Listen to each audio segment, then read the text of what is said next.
Gamefreak.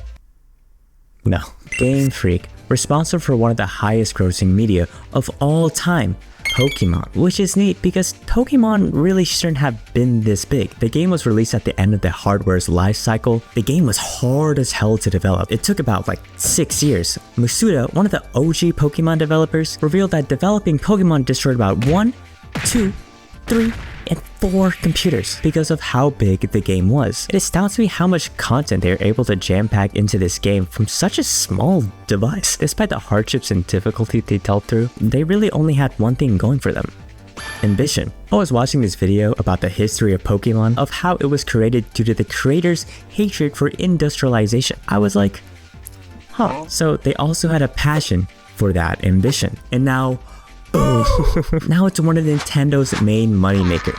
We got anime, trading card games, marketable plushies, whatever this is, and all that because it was driven by their original team's ambition. Now, if we look at the games now, where did it all go? The passion, the charm, the ambition. Okay, I understand that it's easy to point fingers and blame Gamefreak if you're not even trying, but it's not always that simple. It's not that Gamefreak is not as ambitious as they once were. It's just that they don't have enough time. Time and money doesn't automatically make a game significantly better, but it certainly helps it. It's mostly up to the game's company and how they allocate their resources. Look at multiverses, for example. Come on, it's impressive how sustainable the Pokemon formula has been for so long. Remember, Pokemon would release a 3rd game just to fix the first 2 games' problems because they were on such a tight schedule. These games have to be rushed out because it's part of a monopoly. Since the games have the main content, if the games aren't released by a certain time, no game, no anime, no merchandise, no money. And crazy because merchandise is the main moneymaker for Pokemon. Under the strict time restraints, the game quality dwindles. I don't think people mind about it too much because Pokemon was always released on a handheld device. But since it was announced that Pokemon would have their first ever mainline game on a home console, people had a lot of expectations and high hopes for the series. And they tried it, and it really does suck, man. This game had so much potential, and they're not even able to use it to their advantage. One of the main complaints is that it looked like ass. You have other Pokemon mediums that are heavily stylized and have a unique aesthetic to them. The trading card games have a bunch of them. I like this one. Slowpoke looks dumb as hell. This one's pretty cute. We got whatever this is, Pokemon Concierge? A stop motion animated series. There's the animated shorts on YouTube, which are actually pretty good. Pokemon Snap is probably the best Pokemon has ever looked. Then look at the mainline games.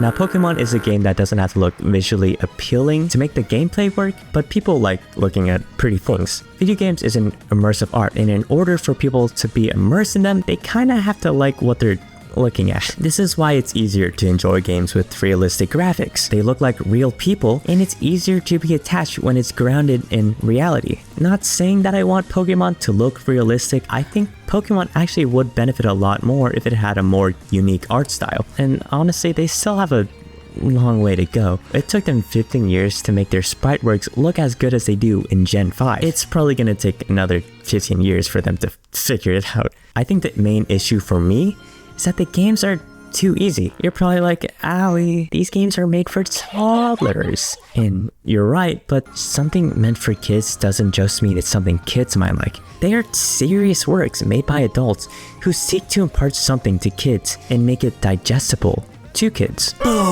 I stole that from Blue Period. I don't mean to make the game just hard as hell. It's just about finding a balance or just having at least an extra option. I don't even think they had to change anything gameplay wise. I played this ROM hack called Pokemon Radical Red and it kicked my ass. It's only because they just have better AI. Pokemon has a deep and interesting combat system not similar to many JRPGs. Can you name one JRPG that has a competitive esports scenes? You're right. There is none. Wolfie, probably the LeBron James of Pokemon, is one of the best Pokemon players who has been able to consistently dominate, and that's no easy feat. There's a bunch of participants with different teams and different strategies competing for a tournament that can only have one winner, and it's up to the competitor and how they want to express themselves. Maybe you want Amoonguss as a support Pokemon so your main sweeper can set up and deal insane amounts of damage. You could be really annoying and use Surging Strikes or Urshifu, which always does critical damage and can even go through Protect. Or be like Wolfie, for having a unique approach to team building. He made a whole team that would win based off the move Perish Trap. Perish Trap is a move that after 4 turns, every Pokemon in the field will faint. He won a tournament with that strategy. Twice. The cool thing about team building is just a way to creatively express yourselves. That's what I like about Pokemon. And Pokemon, in and outside of gameplay, is brimming with creativity.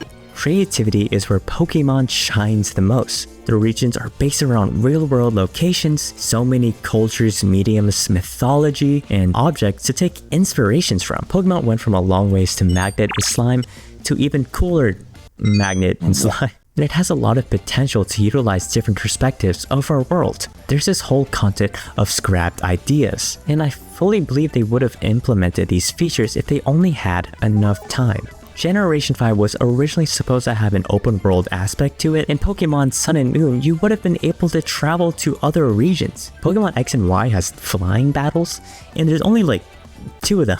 And this Pokemon is really cute. He's not even in the game. It's a scrapped idea. It's not that every modern Pokemon game has no content. Raid battles are a lot of fun, and making competitive Pokemon team has been a lot more easier and accessible than it ever has been. And regional forums. I love this. I love this. And whatever this is.